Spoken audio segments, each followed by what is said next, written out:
How you doing? What's up? No, I'm good. What are you up to? I'm just recording you. Please stand back, sir. Why are you When you approaching walk me? along the highway, you need to walk against traffic. That's the law. Okay. So if you're going to walk this way, you need to be on the other side of the highway. Alright. Is it alright if I do it here?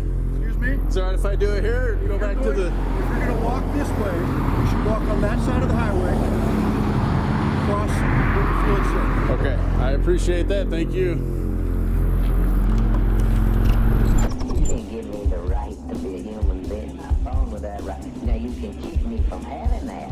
If you've got all the policemen and all the jobs on your side.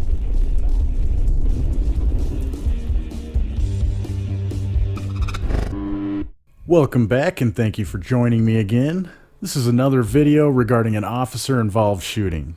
We're going back in the time machine a bit for this one, but nonetheless, it needs attention in a major way. Craig Johnson was a musician and played in the local bands Citizen Swing and the Mayfield Four. I never knew him, but I've met his good friend Jim, who I've come to call a friend myself. I met Jim through the protests to raise awareness and seeking justice for David Novak that takes place monthly in Spokane. A link to the playlist containing my videos for the Novak protest, as well as links to all the sources used in this video are in the description below. I'll be bringing you more videos on the killing of Craig Johnson by the Bonner County Sheriff's Department on September 26th of 2017 in the future. But this video is an introduction to the injustice and how it was handled by order-following members of the ruling class. The short version is, a deputy was sent out to Craig's place up by Priest Lake, which is in Bonner County, Idaho. Craig's wife had very reluctantly called in a welfare check since he had been gone with no contact for over 24 hours. Being nervous about the circumstances, she was sure to ask the dispatcher to have the deputy who responded to the call turn on his emergency lights so Craig would know it was a law enforcement officer. Well, order followers only follow orders from the ruling class, so this didn't happen, and in my opinion, it's what started all the trouble. Craig came out on his deck that night with his gun to see who had come onto his property. There were no emergency lights, just a man looking for Craig. The report says Craig told Deputy Gary Madden to leave his property and pointed to the exit. We all know order followers have big egos and can't be shown up. In response, Deputy Madden pointed his firearm at Craig and then left after roughly a minute. One would think that would be the end of it. The deputy would call Craig's wife and tell her he was at the cabin. But no, not in this police state. It couldn't end as simply as that. Deputy Madden did call Craig's wife to tell her Craig was indeed at the cabin. However, he told her Craig was in a bad place and she should stay away to give him time to calm down. Over the next day, Deputy Madden and the department worked to get an arrest warrant for felony assault on a police officer. It was a little difficult to obtain, so it took an entire day because this innocent man had no prior criminal history. The rest of this story is a sad tale of a cop's ego getting in the way of a man living free as we're allowed to in this land. Policy enforcers for the state don't like to be treated like they aren't heroes. It deflates their egos and reminds them of their real duties, which are to regularly threaten violence towards free people to gain their compliance and collaboration with the ruling class. While you watch Craig's friend Jim tell the story of what happened, remember to upvote, reblog, and share this on all your social media, subscribe to the channel, and leave me a comment with your thoughts on this killing of an innocent man in North Idaho. Alright, thanks for joining us again. I'm here with Jim Lady, and he's going to give us some information about Craig Johnson. Now, Craig Johnson, at least in my mind, he was murdered by the Bonner County Sheriff's Department. The year 2017, correct? 2017. Okay, 2017. So I'm just going to be quiet because Jim knows a lot more about it than myself, so I'm going to let him speak. Well, on September 26, 2017, my buddy Craig Johnson was killed by Bonner County Deputy Deem, who shot him in the back twice. It all started from a welfare check that was 34 hours earlier, where the Deputy Madden showed up at midnight to his house and woke Craig up. Craig didn't know who just pulled up to his house, so he walked out with a handgun on his porch and told whoever drove up to get off his property. The encounter lasted about 1 minute of Craig yelling at the person to get off his property, and then finally he realizes it's a deputy. The deputy announced himself once, but it was while Craig was yelling. And Deputy Madden also says Craig never aimed the gun at him. And so then Craig goes back into his cabin. No harm, no foul.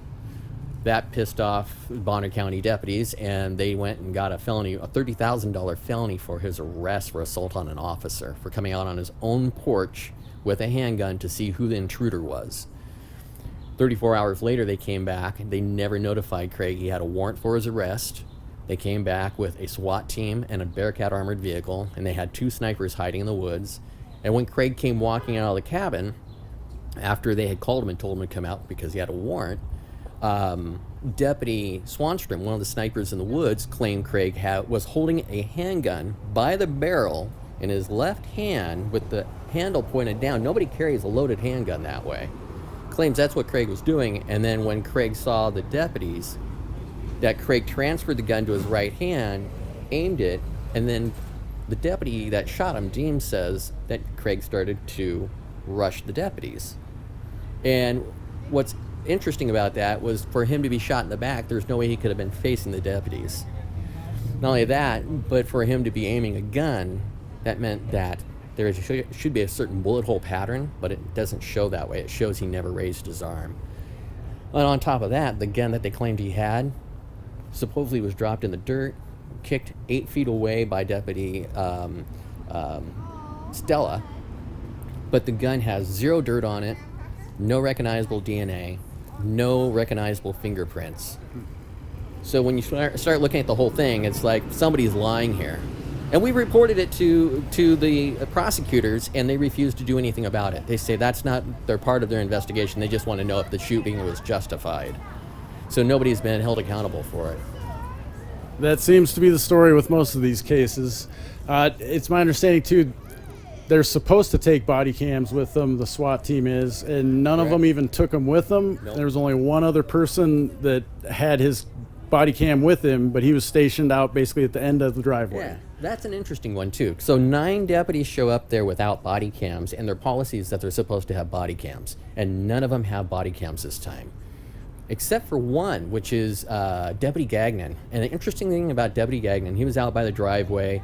He claimed that he wasn't really a part of it, didn't know much, and it turned out he lied about it because the state investigators, ISP, had him come back for a second interview because they found out, oh yeah, Gagnon actually went and interviewed Craig's boss, had a picture of his driver's license, had talked to Craig's wife. He actually knew the case quite well, so he lied originally when he said he didn't know much about it.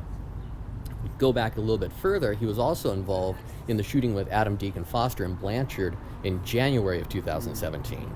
And Gagnon screwed that up. He ended up getting himself and Deputy Penn shot, and then Foster got shot because he rushed serving a warrant on a person that he knew was dangerous. And so he screwed that up. And so now I'm working on getting records for that. And I'm being asked to pay, I think, over $3,000 for these records. Because they figured out that if they overcharge me for records, I can't pay for them. So that's one way to keep me from getting records of what really happened. So maybe we need to get some sort of crowdfunding or something going so we can get this exposed. I mean, guys like Jim, this is really the only way this gets exposed. Our media is not here really digging deep like Jim does. So I want to thank you for what you do. You've shared a lot of information with me, exposed a lot of what the regional law enforcement is up to, really. So I appreciate that. Thank you. Yeah. Blue line cover up. Right? That's the same thing they did. Thanks for supporting my channel and work.